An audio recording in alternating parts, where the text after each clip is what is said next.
Good afternoon. Here is the news at 1, read by Dayo. Anthony. Lagos State Governor Babajide Sanwo-Olu has called on professionals and stakeholders to strengthen the country's procurement system for better governance and transparency. The governor made the call during a visit by top officials from the Chartered Institute of Procurement and Supply, CIPS, at Lagos House Marina. Speaking during the visit, Governor Sanwo-Olu said Lagos has long championed the transparent and well-structured procurement process, stressing that the state has gathered valuable experience it's ready to share globally. He emphasized the need to continuously deepen capacity and competence in procurement to ensure efficient and accountable governance. On his part, the Global Chief Executive Officer of CIPS, Ben Farrell, pledged the Institute's support in building capacity across Nigeria. He announced plans to establish a permanent presence in the country to work with both public and private sector. The Lagos State Health Management Agency, LASHMA, has encouraged students of Lagos State University of Technology, LASUTECH, to take full advantage of the Lira Eco Health Insurance Scheme for better access to healthcare. Speaking during a sensitization event at the LASUTECH campus in Ikorodu, LASHMA's permanent secretary, Emmanuela Zamba, emphasized the importance of health coverage for the students, represented by the agency's head of sales and marketing, Uche Iguanya. Zamba praised the university for enrolling both staff and students in the Lira Eco scheme, saying it shows a commitment to their overall well-being. She noted that the increasing academic pressure and lifestyle change among students, unexpected health issues can arise, making insurance coverage not just beneficial but essential. As Nigeria ramp up efforts to scale up National Identity Number (NIN) enrollment nationwide, the National Identity Management Commission (NIMC) has reiterated its commitment to transparency and compliance through its network of front-end partners (FEPs) who remain critical to the success of grassroots enrollment.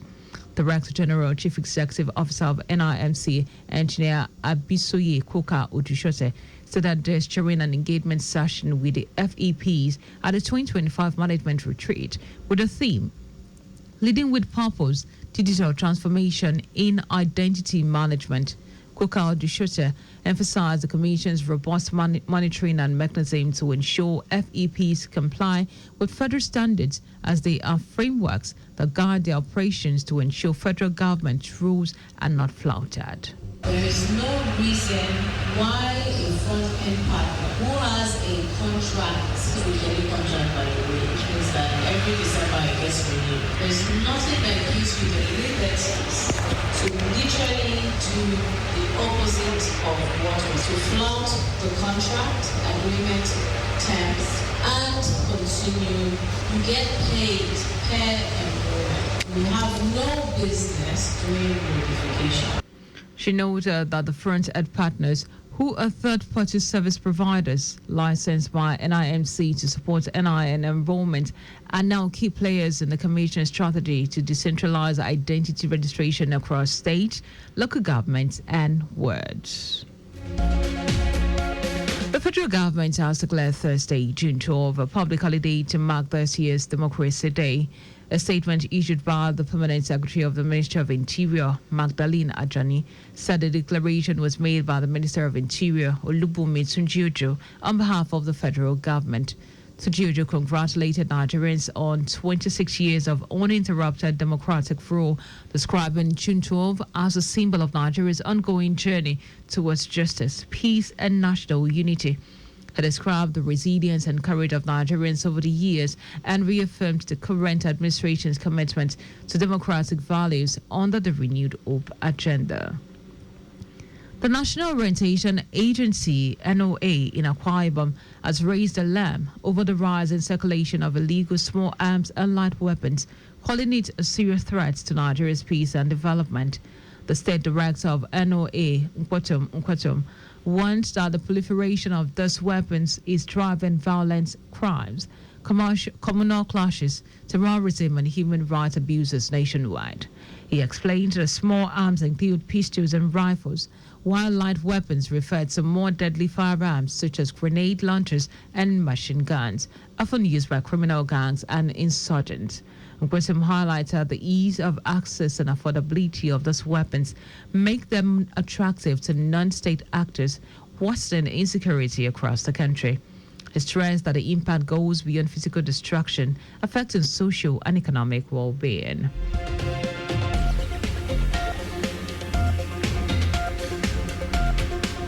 The United States has reaffirmed its commitment to deepening trade and investment ties with Nigeria, describing the country as a key economic partner in Africa. United States Ambassador to Nigeria, Richard Mills, made the remarks in Lagos during the policy address at the Lagos Business School, themed towards a robust U.S.-Nigeria commercial and investment partnership. Mills reveals that two-way trade between the U.S. and Nigeria reached about $13 billion in 2024, making Nigeria the second largest U.S. trade partner on the continent.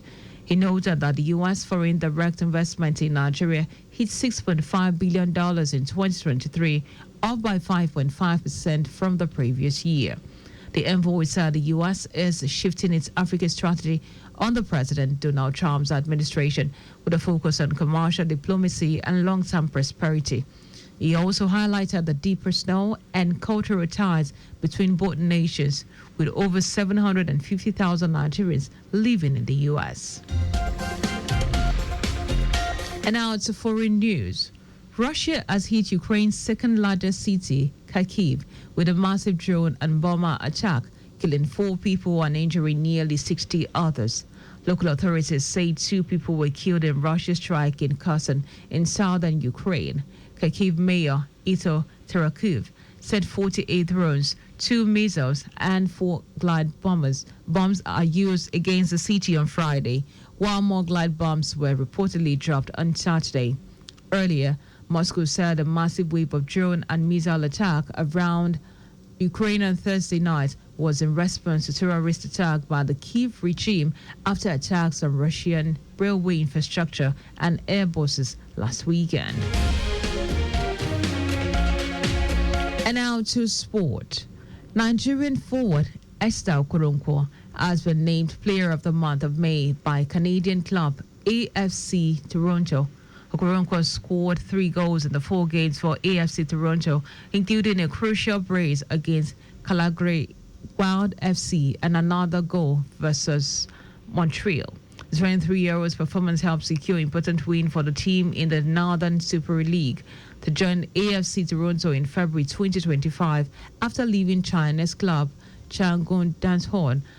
Okoronkwo said she approaches every match with the same focus and determination, aiming to give her best to help the team win. Her consistent form is drawing attention and boosting her profile as one of Nigeria's rising football stars. Just before we go, ensure the registration mark on your vehicle is clear and visible at all times. You can follow us on like all our social media platforms. X at Traffic Radio 961, Facebook is Lagos Traffic Radio 961 FM, Instagram is Lagos Traffic Radio 961, and you can also subscribe to our YouTube and program live on YouTube at Traffic Radio 961. You can also visit our website at www.trafficradio961.ng. Did you know that the Sanwo-Olu administration supported 152 businesses and persons in the tech ecosystem under the Lagos Innovates program? You can get more details on Lagos State Government's website. If you contact with the newsroom, please send a message to info@trafficradio961.ng. The Einstein News broadcast compiled by Adirayo Iduwolaya. I am Dayo Anthony. Many thanks for listening.